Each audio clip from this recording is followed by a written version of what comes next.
I want to welcome everybody to the 2021 annual meeting for the Northeast Kingdom Council on Aging. And we are being recorded today for KATV is going to be posting this live for us, which we're excited to have. I want to take a moment to thank everybody for all of their efforts to make it through this year. And we do have some a video that we're going to play that'll speak to all of the things I was going to talk about. So I'm going to spare you with an extra introductory discussion. I'm going to turn the meeting over to Ann Steinberg, who's our board president, and she will lead us off today. Good afternoon. On behalf of the Board of Directors for the Northeast Kingdom Council on Aging, I'd like to welcome you to our annual meeting. Thank you for joining us. As Meg said, I'm Ann Steinberg. I'm the board president, and I'm pleased to be here with you today. This is our second year of holding this meeting remotely due to the health and safety concerns related to COVID. We do apologize in advance, and we ask for your patience in the event that we experience any technical difficulties, but let's hope for the best. At last year's meeting, I mentioned the unprecedented time that we faced in 2020 due to COVID. If only we had known last year that that was really just the beginning. This year has been a continuation of that struggle as we all learn to navigate our way through the ever-changing challenges. As you all know, the population that was most severely affected by COVID has been the elderly. In addition to the increased risk of severe outcomes, COVID has affected them in other ways as well. Shortages of caregivers, difficulty accessing medical care, weathering the costs of inflation, and difficulty getting supplies, medications, food. These have been just some of the challenges. But because of this, the Council on Aging has really been able to shine over the past year by doing exactly what they're designed to do, which is to support the elderly and disabled of our community. I'm going to keep my comments very brief this afternoon because you're about to hear from a panel of team members from the Council on Aging, and they're going to be able to speak far better than I about their work. This team has been nothing short of extraordinary, and I'm very pleased that we'll be able to hear directly from them today as they speak about their challenges and accomplishments over the past year. So without further ado, thank you for joining us today, and thank you for your continued support for the Council on Aging. Great, and I am going to turn it over to Brandon, my son, who helped us put together this video. Part of his work at college is learning how to do videos, and take it away, Brandon. All right, I'm gonna screen share it to you guys. Welcome to our way of sharing with you some of the successes and challenges we've had this year. Last year, when we were forced to do our annual meeting by video, our staff were really uncomfortable with being on screen. And so this year we're trying something different so that we can share with you the kind of passion and caring that goes on here every single day by every single staff member to talk about the work we're doing. This year at the Council on Aging, we hired 5 new staff members during a pandemic, and they all have been oriented and are up and running. And I think it speaks to the ability of everybody to reach out beyond their normal abilities and learn how to orient people remotely and make sure that people are able to do their job well. So we're gonna go around and introduce ourselves as we talk a little bit about the successes and the challenges that we've had this year. So we're gonna start off with Lucy LeMay, who is the Director of Care and Support North. So Lucy, tell us a little bit about some of the things you've been dealing with this year. Quite a few of my staff was changing and stuff. We had somebody that retired, so we had the options counselor move to that position, had to hire a new options counselor. Thank goodness Megan and I had developed our shared folders, which has a lot of our program information and training documents and everything in there for people to be able to use even when they're not in the office. And thanks to Jody and all of her work, we were able to have our computers be our phones, so it looks like we're calling from the office and people are answering. Our case managers and options counselors had to shift how they do their stuff and do a lot more remotely, requiring them to to do quite a bit more investigative type things, trying to get things done on the phone to keep people safe, and doing very short home visits, trying to get everything done. They managed to do it by doing more phone calls, going out and meeting people outside. And even though it's been really difficult, it has made the community pull together and community partners work in much different ways, but I think very effective ways. Caregiver support has been rather difficult this year, but great in a different way. It's been a challenge to find respite care for our caregivers, but we've also been able to engage in a more personal way this year. Spending time talking with people has been my thing that I've done this year. We've really worked hard on making sure people are heard and appreciated as caregivers. It's been a challenge. I've also been helping the community with finding a warming shelter for the homeless. So I've taken on that as well, which has been a project working with community partners to find safe places for people to sleep at night when it's cold. It is a challenge we've been having. Hi, Megan DeRocher. I'm Director of Care and Support Services in St. Johnsbury. I am Lucy's counterpart. And to kind of go off of what Lucy was saying, one way that we have supported our staff and therefore the clients has been to continue our monthly care and support meetings where our staff are on those meetings so that they can discuss any challenges that they have come up against or successes as well, because working virtually, most of the time it's not as easy for people to check in with each other about, ways that they're doing the work, other ideas people might have. We're also engaging more with caregiver support as well, because there is a huge overlap between what our case managers and options counselors do and the information that our information and referral staff give with caregiver support.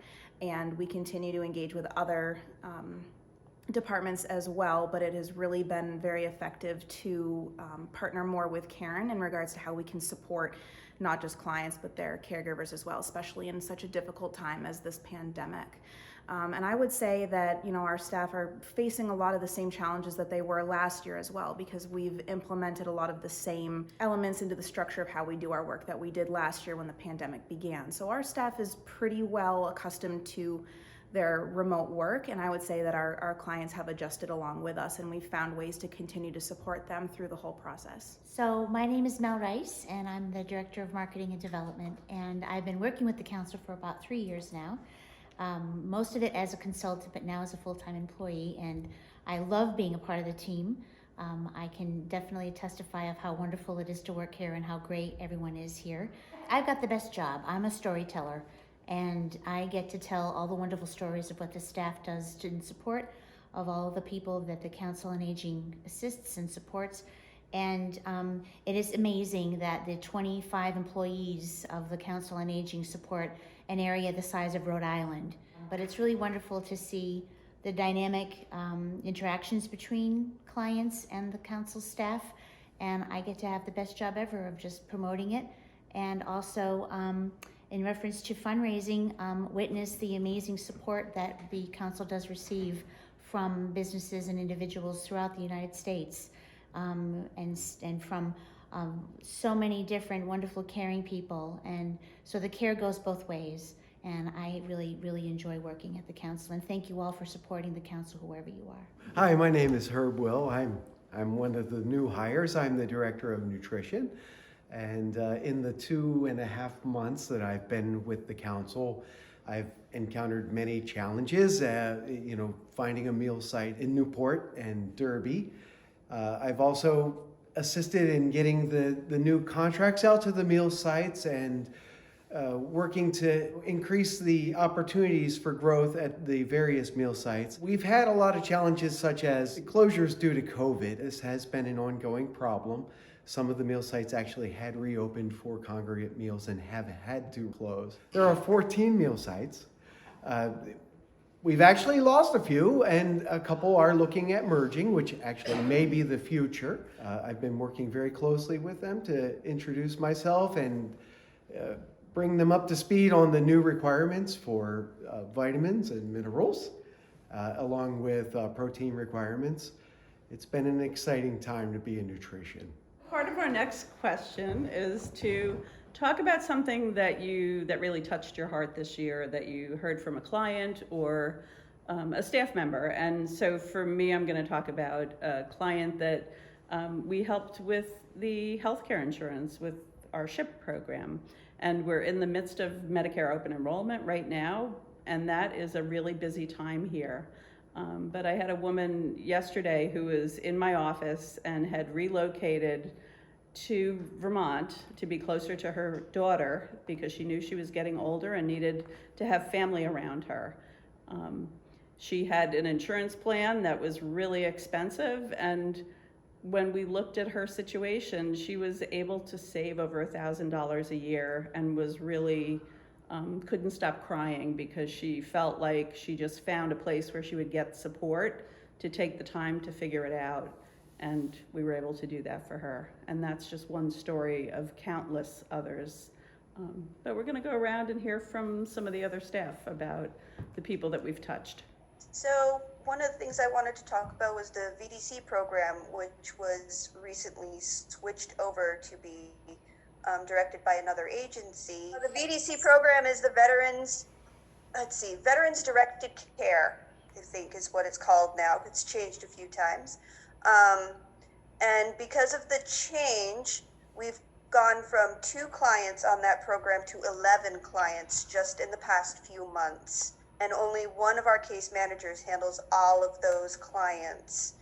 And because of them, they are now getting like nursing home level of care in the home instead of having to go into a nursing home. So that's 9 more people that are getting care that they need. If I have to think back over the past year and helping people, I've helped clients get their loved ones home this past year. I had a client that was actually in a hospital in Massachusetts. With the help of case management and other programs, we were able to get him home, and he was able to pass away at his home with his family. I was also able to help another family get their mom home from Portland, Maine. We have a shortage of beds in the state of Vermont right now in our hospitals and in our long-term care facilities. And our Vermonters are being put in these places that are very far away from their family. So we were able to get 2 families reunified with their loved ones and help these people live and die the way that they wanted to. And for me, that's huge. I would say when I'm thinking about this that there's actually several clients that I could think of that fall under this umbrella that, within this past year and really since we and other agencies in the area have kind of developed what their working method will be during this pandemic, is that our staff have actually really been able to bring together a lot more team meetings. It was hard getting everybody in one place before, but now having things like Zoom or team meetings, we're able to bring on, multiple departments within our own agency and then also other agencies as well to help meet client needs. Because oftentimes, we had trouble making those connections. We had trouble identifying who was going to do what steps to help clients, and then also to get them involved in their own care and to advocate for their own needs as well, and for us to be there as an added support. So it's been very helpful to be able to bring team members together and identify who they are in a time when people are more isolated. So who are their support systems? What are those people going to help with? And then also, how can clients find new resources and new ways to meet their needs? I'm very proud of our staff for being the ones that sometimes are the leaders in these meetings and trying to bring everybody together. Our staff really have not lost that desire to find any which way they can to support our clients. And I'm just going to add to that story because just today we had a situation where the hospital and the town and the mental health agencies are all trying to help somebody who doesn't really want a lot of help. And our case manager was able to succinctly respond to everybody, putting everything in a perspective to get them to work together. And it was really wonderful to see the responses that came from that, because if we all put our work together and get out of our silos, we make a big difference in changing how we take care of people in our community.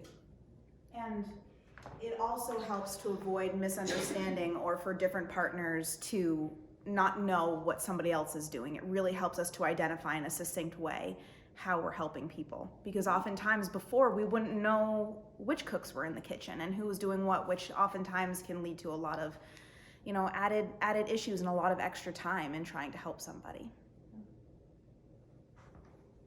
And so my role is to kind of be a liaison between what goes on here and the greater community and across the state. So some of the challenges that we face is getting the word out. The Northeast Kingdom is a very rural area, and we don't have the number of newspapers, and we don't have the advertising budget to get the amount of information that we do need. So we really rely heavily on our neighbors and friends getting the word out to help us over either social media or our newsletters, other community partners that we rely on where we share information to their newsletters to get the information out. So there's a lot of duck goose that goes on to make sure that people in our region know the services that are provided to them, because these are services from the United States government. This is from the Older Americans Act that came in 1965. These are services that everyone has already paid for to allow them to live in their homes as long as possible. It's a right for them to go ahead and have these, and a lot of people don't realize that they have these services available to them. So, and all it is just a phone number that they have to call. So the one thing that if I can leave a message with anybody, it's 800-642-5119, and you can get whatever you need for support from all these wonderful people. I came to the council from an agency, a neighboring agency, and I was a site manager, so I had a lot more interaction with the clients. So actually here, it's great to hear the successes that we are having in dealing with the clients, because in nutrition, to this point, I feel a little bit disconnected, honestly, although I have had some interaction, namely, I was just speaking with a gal about the pet food program that we have, Pets for Life. She doesn't have children. She doesn't have any loved ones nearby. Her pets are her life. And she said that's what actually keeps her going. And I want to be able to help her, by providing the pets with, you're discussing pet food and maybe some veterinary services. So I'm really excited to be learning about all these programs that the council does offer. The nutrition program has really been a linchpin in keeping people at home and keeping people safe. And we have seen a continuous flow of people calling to get home delivered meals, and really have benefited from the funds that have come down from the federal government to help us be able to handle the volume that has increased and be able to expand our programs. Many of our meal sites were serving a few meals a week, and with the pandemic rose to the occasion and began producing 7 meals a week. And they did that without hesitation, because they knew that they wanted to take care of their neighbors and the people who were in need in our communities. And we continue to see people who are needing help, and they're lonely and they're isolated, and the Home Delivered Meals program offers an option for people to really be touched and check in, and somebody can say, how are you doing, and notice when somebody's struggling. And that's really been a great opportunity. And honestly, to add to that, I mean, there is nothing more American than independence, and remaining in your home is really the surroundings. That's the surroundings that people feel comfortable in. And when people have to be institutionalized, they a lot of times lose hope, because they're in unfamiliar areas. They don't know what's going on. And so to keep people in their homes, honestly, is a truly a noble goal. It's also more cost effective to remain at home than it is to be institutionalized. So that's one of the main reasons why the Older Americans Act was founded, because they knew that allowing resources to keep people in their homes longer is going to be more cost effective across the board. But one thing I do want to mention is our amazing volunteer group that we have. We have over 345 or 360 volunteers that extend in every aspect and every program at the Council on Aging, from wellness class leaders, which took a really big hit during the pandemic because we couldn't get together, but they're slowly starting to go online. So I encourage everyone to go to the website, find a wellness class near you, so you want to keep moving and stay active. But they deliver meals, they call a friend, they serve as senior companions for people who just need grocery shopping or help with finances or help with house cleaning. So if you have an interest in supporting your community in one of the best ways, I totally encourage you to contact us to become a volunteer, because we definitely can use all the volunteers we can get. Kind of what Meg was talking about, the Meals on Wheels model is, and their motto is more than a meal. I mean, we are more than a nutrition program. We are a safety and wellness check. And that means a lot to, one, the clients and their families. I mean, it's a big relief to know that someone's checking on mom and dad. So it's great to be a part of that. And I think I'll just add to the Karen Buddha is our volunteer coordinator through the RSVP program. She's not able to be with us this afternoon because she's taking her training tests for Tai Chi for falls prevention, and she's doing her annual recertification. But she is our Energizer Bunny when it comes to finding volunteers and connecting people. And I tease her that as soon as she meets somebody, the first thing out of her mouth is, have you ever thought of volunteering? And I bring it up today because we continue to need volunteers and need people to help. Sometimes it's doing something that takes an hour or two a week, and other times it's more involved than that. But we've got a volunteer opportunity for anybody that has any time on their hands, and we've become masters of how to do that both remotely and in person with the pandemic. Our information and referral department is basically how people initially get involved with us. They call the helpline. Our INR staff takes the call, passes it on to wherever it needs to go, or does what they can do. Sometimes they just need a little bit of information. Sometimes they need, somebody else to pick it up from there. They need to know a lot of stuff about a lot of different things. So they have to keep that straight, and they do it with a smile in their voice, which does come through on the phone. And a lot of people have said that without all of their help, they never would have gotten the stuff that they wanted. So shout out to them. They're doing a tough job. If we can continue to do the work we do, we'll see great things happening. And we are seeing great things happening. And thank you to everyone who's helped us do those great things. If you are interested in volunteering or even supporting the Council on Aging financially, we could use both of those types of support. It is incredible the amount of resources and the amount of how we are empowered when we do receive those donations. It allows us to help people who, and this year we've got gas prices and heating oil and utilities are going up. So there's always a need, and we really truly do appreciate those who do currently support us and those who are considering supporting us. So thank you. Another thing I thought to add as well is that, as Meg mentioned, we hired a lot of new staff this year, but, especially during this time, we had some gaps in our staffing, and I think it's important to acknowledge how many different departments and how many different people kind of did cross-department work, or, we had case managers helping options counselors helping case managers, information referral taking on a little bit extra to go the extra mile. And so I just think it's really important to acknowledge that internally, a lot of our staff have really stepped up to meet needs and then also to support each other. Because if we didn't support each other, if we said, well, this is my job, this is your job, I don't think we would be as successful in supporting the people that we serve. So I really appreciate, not just the care and support department helping each other, but all of the departments stepping up to figure out how we can help each other. It kind of goes with what Karen was saying about how we'll continue to do great things. And I think as long as we support each other, we can support the work that we do, and we can be there for our community. Well, I'm sure that everyone here has probably delivered Meals on Wheels at some point during the past year even, right?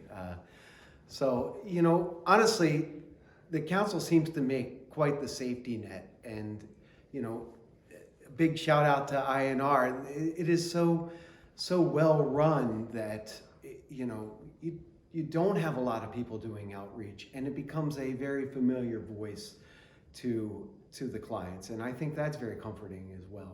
It's kind of been ingrained into all of us that we've had to figure out new and inventive ways of supporting people. Yeah, and you know, and despite those challenges, we've really been able to keep it together. And despite those challenges, we've helped a lot of people. And one of the things I was talking about to somebody was, there are not a lot of resources in the Northeast Kingdom, but we are very resourceful here. And our agency is very resourceful. We may not have a lot of those things at our fingertips, but we work hard and we find what we need for our people. And that speaks volumes, because if I can't find it, maybe Megan can find it. If Megan can't find it, maybe Mel can. And we've worked really hard to cultivate that here, to just be resourceful and to help each other and to care about each other and our clients as well. And I think that goes a long ways of describing how resilient we've all been. Yes. We all deal with, you know, your personal lives. Everyone has challenges. COVID has delivered challenges to everyone's personal life, hands down. And either, unfortunately, some of us even have gotten the virus. But I think that the resiliency of us supporting one another speaks volumes to the amount of work that gets done and the amount of support that actually gets pushed out by this organization. So I'm very proud to be a part of it. Sure. And to hear somebody say, my life is better because of the people at your agency. My life is better because I can eat. My life is better because I can get my medication. You guys help me keep my heat on. Those are the things that keep us going. Those are the things that keep us coming back day after day. And it's very important that the community knows what we do here. We're important. Mm-hmm.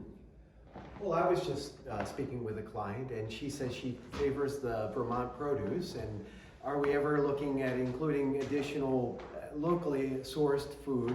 And, you know, as nutrition director, you sit on no less than 3 different food organization boards or food organizations.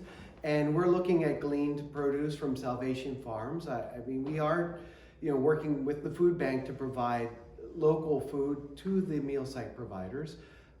So it is definitely something that we are actively engaged in. And, you know, ultimately it helps the farmers, it helps the clients, it helps the meal sites. It's a win-win-win. And I think part of what you spoke to before is that we're really very blessed in the Northeast Kingdom with the hospitals and anti-poverty agencies and mental health to be able to pull together and really work as a team to improve people's lives.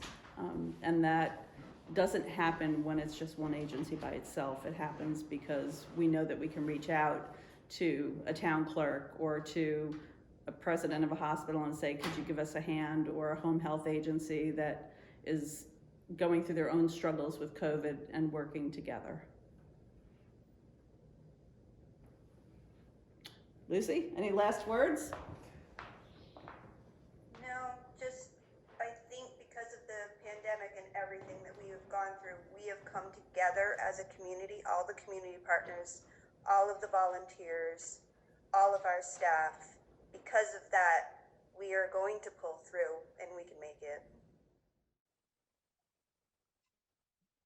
Well, thank you for.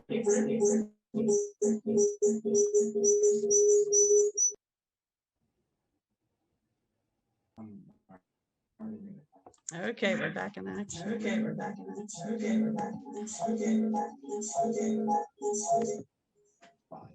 All right, now we're back in action. So thank you to all the staff who use that format as a way to tell the stories of some of the things that have happened this year and some of the obvious things that we're really proud of.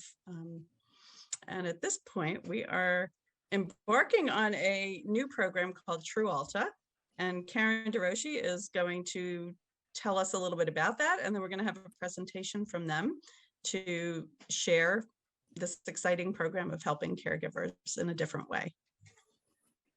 Hi, everybody. Truanca came to us through emails, and Meg said, "Hey, Karen, check this out." And I fell into it, and it was just what I thought was going to be an amazing program. And I'm here to talk about Kunal and Laura Jane, who are helping us bring this program to the Council on Aging. Kunal is the Client Service Director with Truanca, and he will be supporting the Council on Aging team with access, training, and implementation of the portal. Kunal is a physician trained in India with a focus on healthcare technology.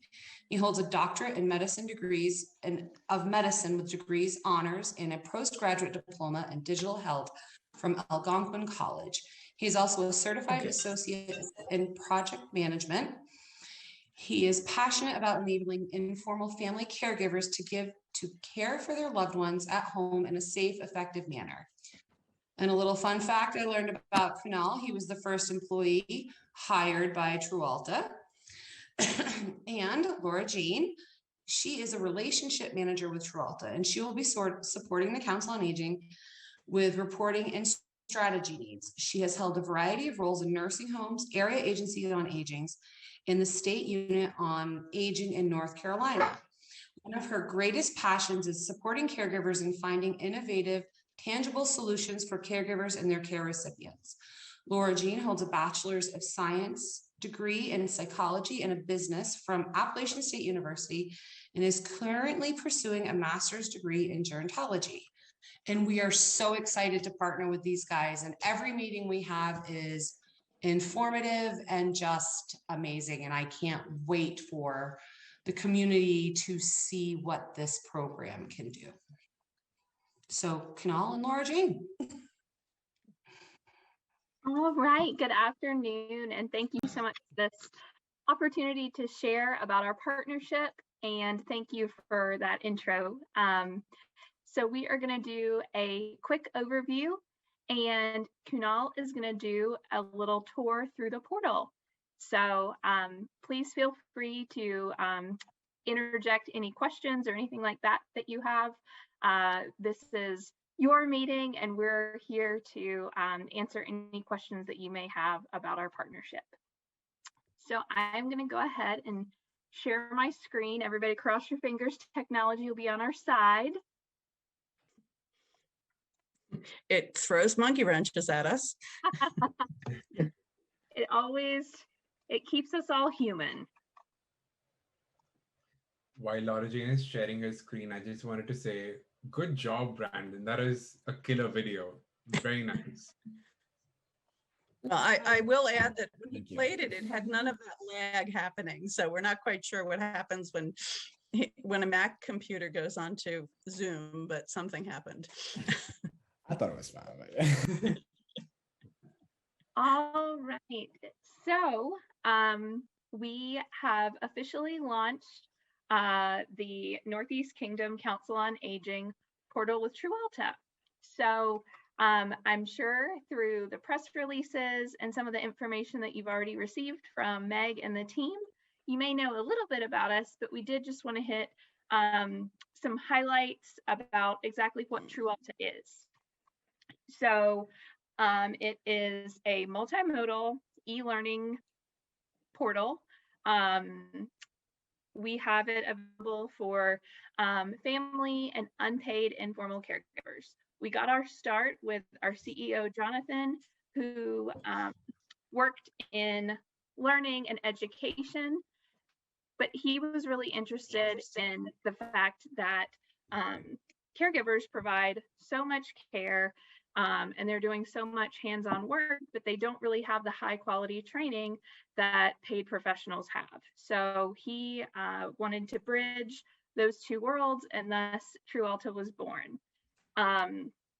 It provides professional level training in very short segmented lessons and organization of lessons we call courses or badges. And the beauty of it is it's available 24/7 and it is mobile capable. So whether you're on your phone, a tablet, a laptop, it is easily formatted to whatever modality you have. And there's no app required, so there's no getting stuck in that loop of what was what was my password and all of that. And we realized that there are a lot of rural communities like those in the Northeast Kingdom that no matter what, technology just might not be the most accessible option. So we do have paper copies that are available as well. So we do try to be inclusive, and we intentionally designed our materials so that they're easily printable as well. And then the other appeal of Truanca is we realize that Googling or web searches can lead caregivers down a lot of rabbit holes and maybe not give them the information that is the most relevant and the most poignant for their situation. So we have the function within the portal that Meg and Karen and Mel and the team, whenever they talk to a caregiver and they identify a specific need, they can recommend the content in the portal that means the most to that caregiver's situation. So it is tailored specifically for individual circumstances and whatever is most meaningful for that caregiver. So we have several topics within the portal, and we're always expanding. We cover a variety of topics, all the way from brain health to safety topics to activities and recreation, which, given the pandemic, that has been particularly meaningful for a lot of caregivers in the portal. We have just ideas for how to make every day a little bit more meaningful. We have a badge that covers music and memory. We have playlists that are built into the portal.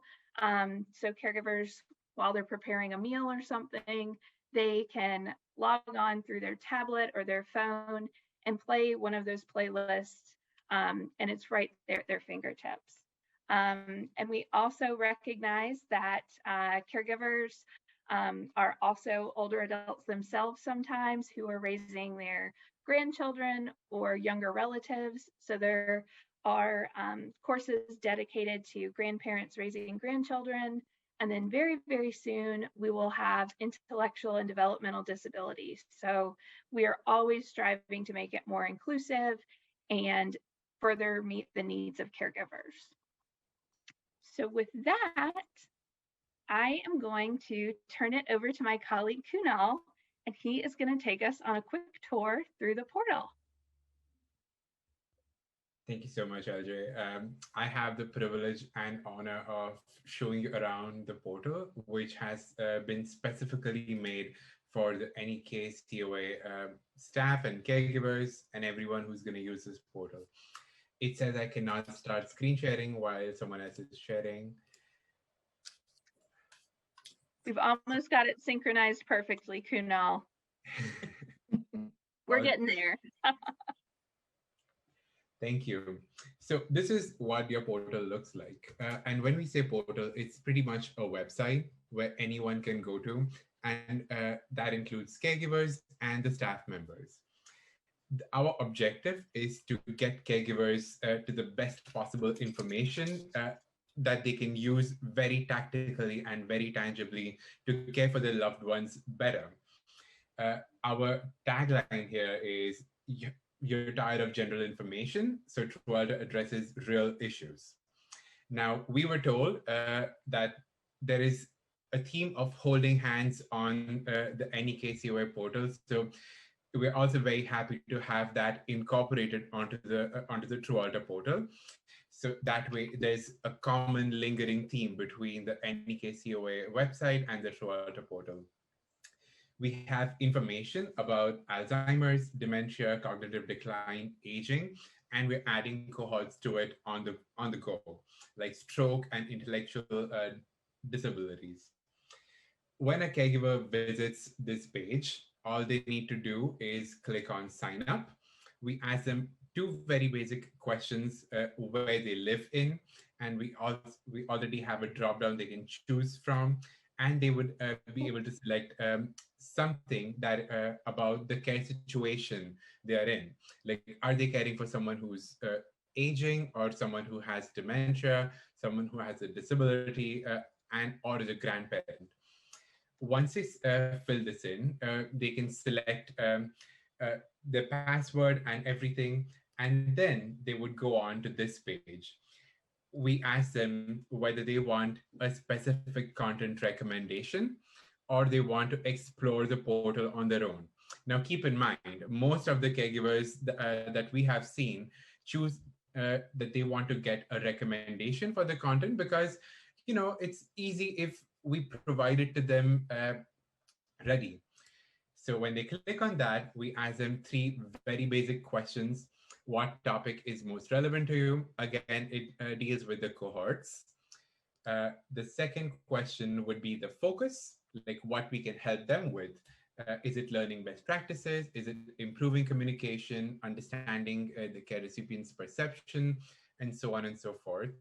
And you can see that at any point of time, if they think that, you know, these questions are not for me, they can choose to explore the library right away. And then the third question would be around experience. So how much help do they really need? Do they need just a little bit of help, some help, or a lot of help? And based on that, we give them a recommendation of a course. Here, I did not really select anything, so we cannot see anything, but the course that is recommended to them is personalized to what they need in that point of time. If a caregiver answers those questions with a lens of caregiver wellness, we recommend them caregiver wellness courses, like how to deal with caregiver guilt or reframing negative thoughts, or how to deal with long distance caregiving. If they want to learn more about, you know, activities of daily living, we give them more content around personal care. So this is how they begin the journey with Truanca. Another thing that I want to focus on the login page is our information video. Caregivers will always have access to this video. It's a 1-minute video where they can see how to get the most benefit and value out of the Truanca portal. And the fact that it's 1 minute, it really goes on to say how simple it is to use. It's all about the content. We're adding community features to the portal as well, so caregivers can not only learn, but also connect and relate with other caregivers. There's some caregiver testimonials, and on the bottom of it, we like to say that it's a complimentary service so that the they do not have any fear of any hidden costs that they might incur because of this program. I'm going to log in and show you what. Oh, okay, I've been messing around a bit.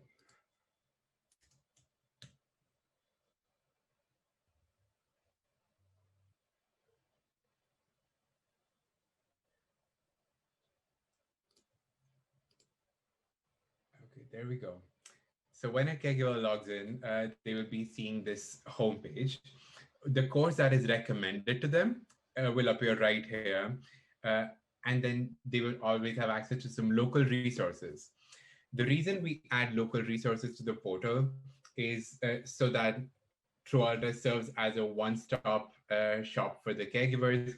In this case, for local resources, we'll be adding a link to the NEK COA website. So that way the caregivers will always be directed to the most updated and recent information that is added to the website. And I know Mel is working really hard to keep the website up to date and as accurate as possible.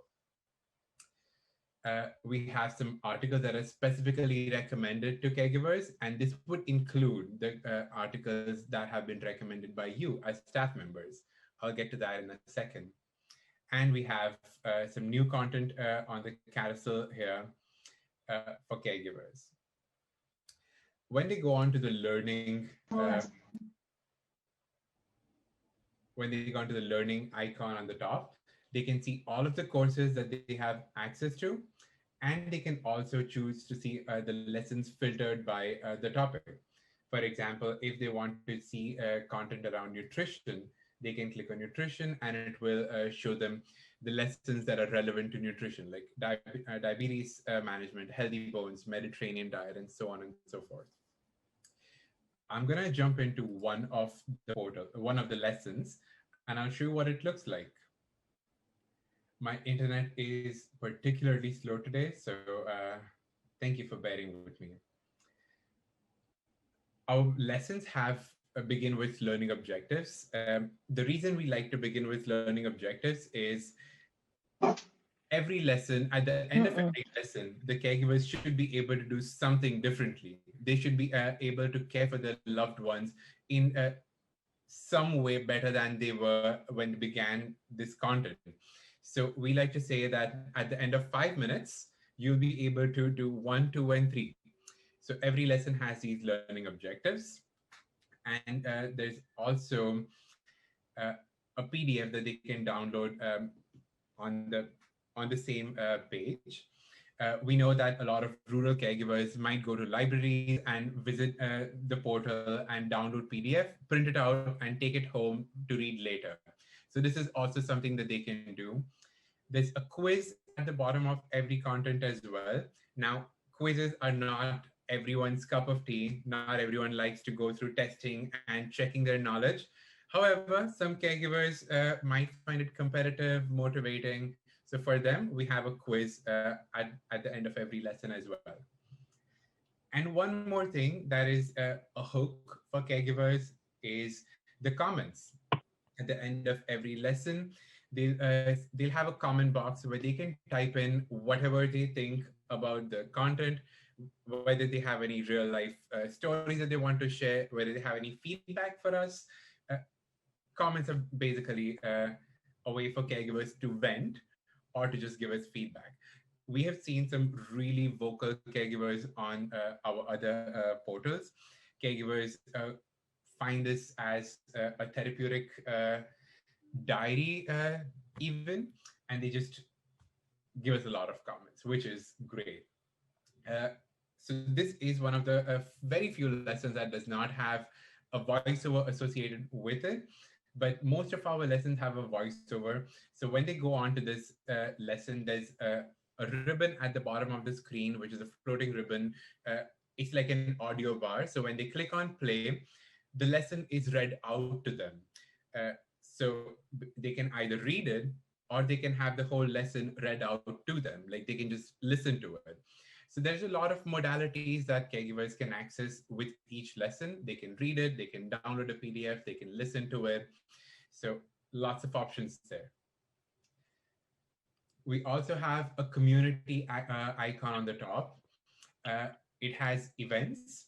So any new events that are coming up can be added to the events tab, and caregivers will always have the option to see, what all is coming up, what all can I participate in, and how can I get the most benefit out of my clientship with any COA.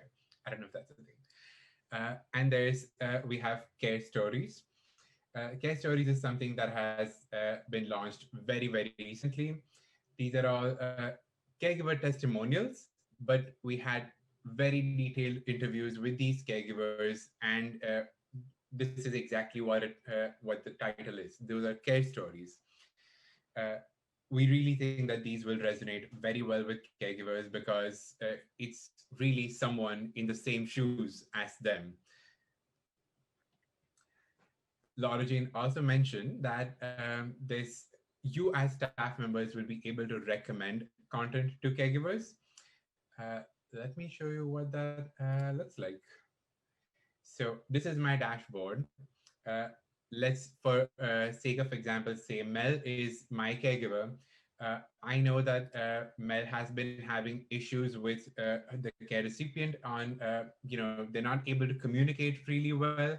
So what I'm going to do is I'm going to go and recommend communication and dementia to Mel so that she can learn about how to communicate better with her loved one. And I also think that Mel's loved one is getting a little agitated and anxious. So I'm going to recommend this to them. So what's going to happen now is all of these will be content recommendations that are sent to Mel. And when Mel logs into her portal, her news icon will be red, and it has a red dot on top. So pretty much like a Facebook style notification. And it will say, Mel has recommended this for you. Mel has recommended this for you. So basically, this is our way of helping you personalize the learning journey for caregivers as much as possible. And this is really a very, very quick and fast spin of the portal. I'm going to pause for some questions right now.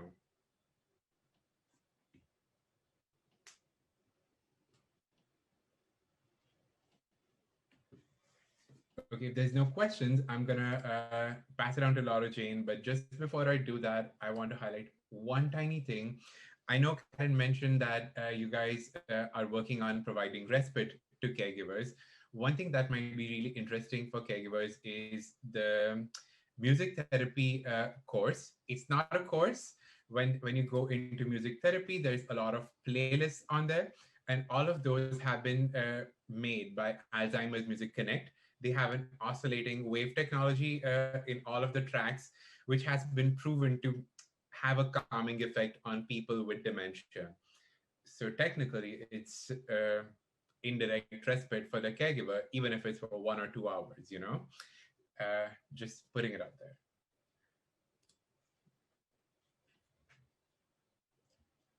Thank you, Kunal. So I will just finish us up with just a few more highlights that we want to be sure that as respected and very involved individuals in the aging network there in the Northeast Kingdom area, just want to make sure that you are aware of. So Kunal has just highlighted some of the features that are available within the portal. But again, I want to reiterate that we try to be inclusive of individuals that may not have broadband access, might not feel quite as comfortable with technology. We do have paper copies of 3 of the most common courses available. Those are accessible through Karen and Meg and the team there at NEK COA.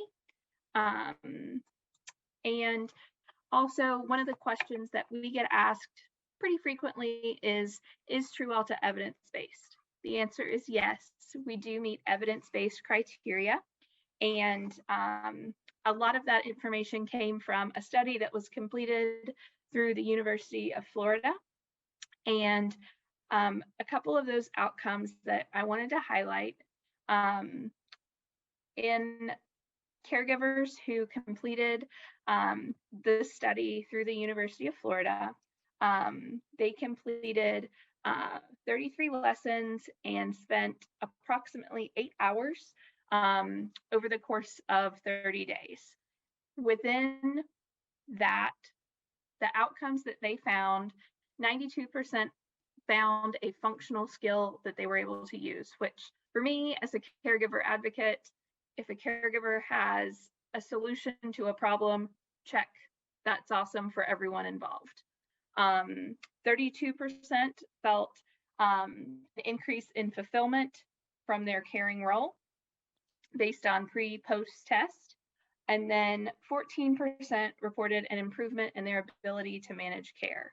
So in a nutshell, that is our evidence-based criteria. And if you want any additional information on that, please reach out. We'd be happy to share that with you. And I do have those booklets and pamphlets available. You can call me at 802-751-0427 and I can get those out to you if you need them. Thank you, Kunal and Laura Jane. It's been amazing and I can't wait to see where this goes for us. Thank you so much. Absolutely. And then that was a perfect transition. Our next steps for you, we want you to explore the lessons and share about this resource and this exciting partnership that we have, and refer those caregivers. And that's all we have. Thank you very much. I'm glad that we were able to share that and that people are able to see. We're excited for it, and we'd love to hear your feedback if you do go in and let us know what you think. So we're going to move on to our to Ann Steinberg to discuss the slate of officers for the upcoming year for the Board of Trustees. Okay. And thank you, Laura, Jane, and Kunal. What a wonderful program that was. Each year at the annual meeting, the board votes on the election of new members, as well as to present and elect the new slate of officers. So starting with the slate of officers, normally at an in-person annual meeting, we would have the officers stand as they're announced. Obviously, that wouldn't be very effective right now, but if you can at least give a wave or meet yourself briefly and say hello, that would be great, so we can put a face to the name. The new proposed slate of officers is as followed. For president, Susan Gordon. Hello, I'm very pleased to step into Ann's big shoes. Thank you. For vice president, myself, Ann Steinberg. For treasurer, Kathy Hemmons. And for secretary, Chris Lance. Hi, I'm pleased to do this. I'm sorry I'm having technical camera difficulties. That's okay. We'll forgive you, Chris. Fortunately, I can take notes without it. Good. So if I could have a motion to approve that. Somebody from the board? I move that we approve the slate of officers as presented. Second.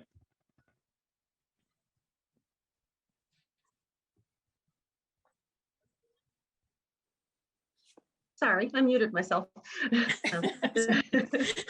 I saw your lips moving. So we have a movement by Susan and a second by Evan to accept the proposed slate of officers. All those in favor? Aye. Anyone opposed? Okay, welcome to the new slate of officers. And then lastly, we do also have one new proposed board member that we need to elect into office today. That is Henry or Hank, I believe he goes by Hank Cheney of South Waterford. Do I have a motion to elect Mr. Cheney? So moved. Susan Gordon. And Pat seconded. Okay. I was slow. So we have a motion and a second. All those in favor? Aye. Aye. Anyone opposed? Okay, welcome to the board, Hank Cheney. And I don't know if Hank is here. We have a number of people on telephones, so I'm not sure. All right, well, thank you. I'll turn it back over to Meg. Right. So one of the things that we do at this point in time is to celebrate staff who have made milestone years. And this year is a year that we're celebrating Carolyn Granai, who's been with us for over 20 years. And Carolyn has certainly been seen this agency grow and change again and change again. One thing that we all know for sure is that things never stay the same. So we just want to give a big shout out to Carolyn. She works out of our Newport office. She's worked in a variety of different roles through the years, but has been a case manager now for as many years as I've known her, which is 5. So thank you, Carolyn. And we'll be sending a gift of thanks to you shortly. And the next person is Karen Buddha. Karen and I started the same week here at the Council on Aging. So we are both here 5 years this past June. And Karen is our volunteer coordinator. And you heard me talk about her in the video a little bit. She certainly is somebody that is on the job trying to reach out and figure out new ways and inventive ways to get the word out for the volunteers that we need to do all of the different programs that the Older Americans Act really developed by having a volunteer network. So it's pretty amazing to me that an act from Congress in 1965 is still so relevant today. So thank you to staff and of course to all staff who remain committed and working hard. And then we are pleased to move on to have our humanitarian hero, and that this year is Linda Geyer. There was a press release that went out, and unfortunately with COVID, we couldn't have her physically here to meet. So if you bear with me a second, I know I moved it around on my computer. 1 second.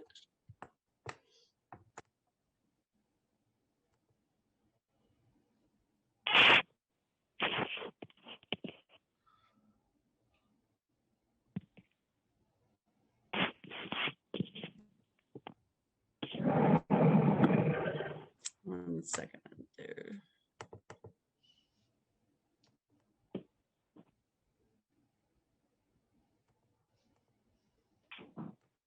Well, I don't know that I'm going to be successful at bringing up the picture.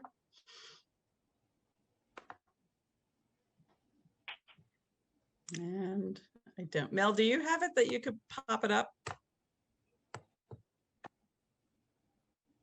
Mel's having technical difficulties, so she's rushing back to her computer right now to see if she can get it. Okay.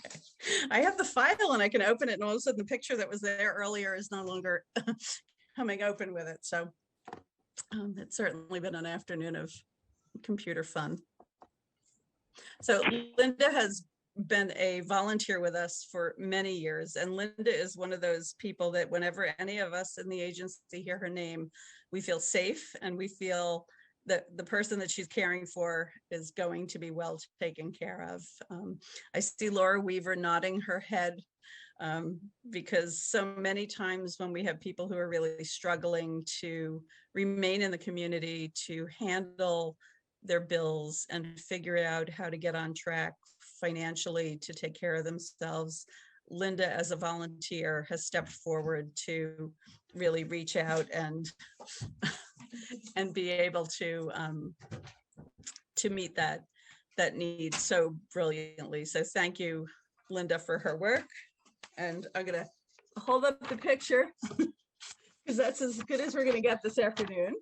So I hope you can see that.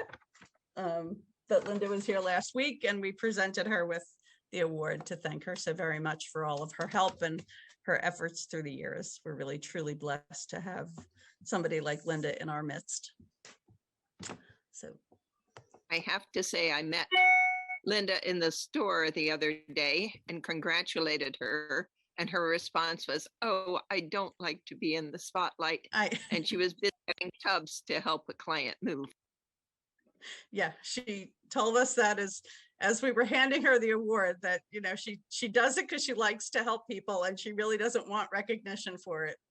And we told her that we really felt she deserved the recognition, and we are so proud to have her as part of our team.